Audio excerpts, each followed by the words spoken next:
3, 2, 1.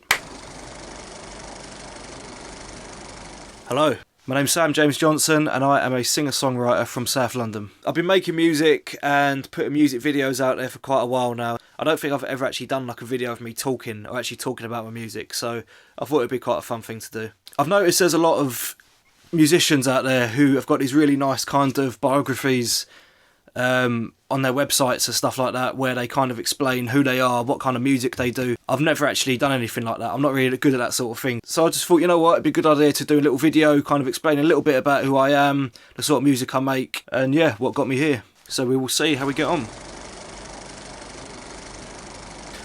Well, I'm into a lot of bands, a lot of British bands, particularly from the 90s and the 60s. I think a lot of my music is very band sounding as well. It doesn't really sound like a solo artist, really. Yeah, so I wanted to kind of create my own sound, but at the same time, there are a few of those influences in the background as well. I got into music quite late. I kind of got into it when I was about 13. Before then, I was kind of listening to the same music that everyone else was listening to, as you do. Music that you think you're enjoying, but you're not really getting anything out of it. And then it was weird. I kind of just drifted off and started getting into like a lot of 90s bands and stuff like that. And I can't really remember how it happened, but that was it. You know what I mean? Once I started listening, I was in, and there was kind of no going back. You know, after that kind of time, I got very, very obsessed with music, and it kind of become a bit of a thing. You know, going out to HMV and buying CDs regularly and putting music on straight away when you got home from school and that kind of thing. And I thought it just looked fun as well, you know. I got my first guitar a year later when I was about 14, and from there I just couldn't put it down. You know, you'd kind of learn a riff and just play that riff over and over and over again.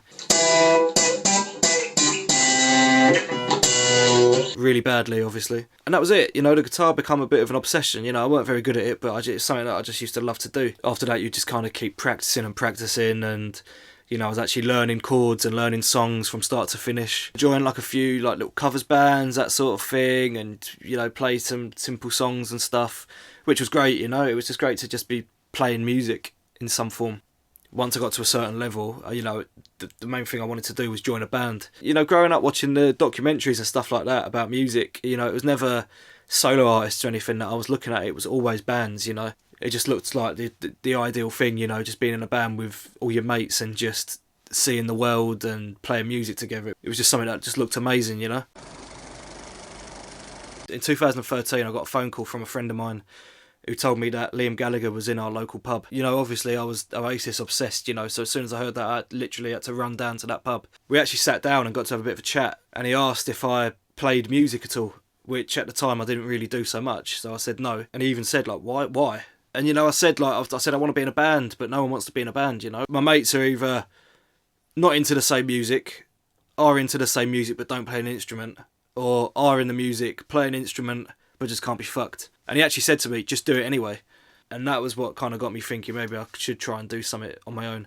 It wasn't like some big like eureka moment or anything like that, but you know, it certainly made me think, you know, I'm not getting any younger. So from there, that was it. You know, I started to actually pick up the guitar and actually tried to take it a little bit more seriously. I actually started to try and write songs as well, which is something that I'd never done before, but something that I really wanted to try and do. I'd kind of write these little songs and I'd record them on my phone and send them to friends and stuff like that and see what they thought. Just to get feedback, you know what I mean, and just see if it was sounded any good. You're reaching out for something new, trying to work out the things you do, trying to work out you, all the things you do.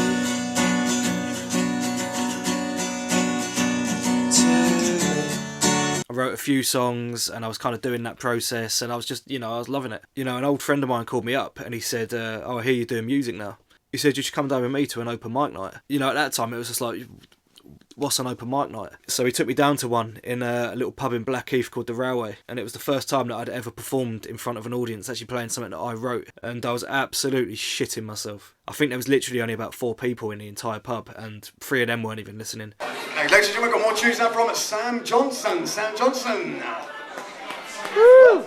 But just having that feeling of just playing a song that you'd written live in front of people just completely blew me away. Reaching out for something new, trying to work out the things you do, trying to work out you, all the things you do. You know, I'd never really kind of felt like a buzz like that before. Once I'd done that, I had the bug, and I was just trying to play every open mic night I could find. And you know, from there I got to a point where I was playing like a different one every week, and I was just loving it, and the songs were getting better, and the performances were getting better, and more importantly, I was just getting more confident in just performing in front of people. You know, it's from then I just kind of realised that, you know, this is the kind of thing that I wanted to do. About a year or so afterwards, I started writing some more songs. As the songs were getting better, I thought, you know, I'm going to try and record some. You know, I'd make these really kind of crappy home demos which just sounded awful. But at the time, I thought it sounded great. I was sending them to radio stations and sending them everywhere, thinking that Radio 1 was going to play one of these demos one day. Obviously, it didn't happen, but it was just good to actually have some versions of songs online, and, you know, CDs to give away at gigs and stuff like that. It was around 2018, a friend of mine put me in touch with a freelance producer called Erim Ahmet. He sent him a few of the demos, and Erim really liked what he heard, and he invited me to come down to the studio. So me and my brother went down to his studio to meet him, and we kind of thought, this is only going to work if he's a nice guy, you know? He could be the best producer in the world, he could be the best musician, but, you know, if he's an idiot, then it just ain't going to work. It just so happened that when we met, he turned out to be the nicest guy I think we'd ever met. Just really down to earth, really into it, and just excited to just make music, you know? We booked in a session, and yeah, we planned to do a proper single in a studio. At the time, this was like a massive thing, you know what I mean? Because I'd never actually worked with anyone before, and I'd never actually worked in a studio. All the music that I'd done had literally just been in the bedroom. The first song that we worked on was a song called This Place, which was originally one of the demos that I'd recorded indoors. Just to be in the studio and just to hear it, you know, be made properly and professionally, and, you know, to hear it come out of the speakers so slick and just so polished, it was just unlike anything I'd heard before. You know, we just worked so well together, and from there the songs just kept coming in thick and fast. We'd go in the studio and work on another single, and then another single, and then we'd do a music video, and then we'd do another single. You know, within the first year, I think we'd done like 6 songs which were fully mixed and mastered. We really kind of got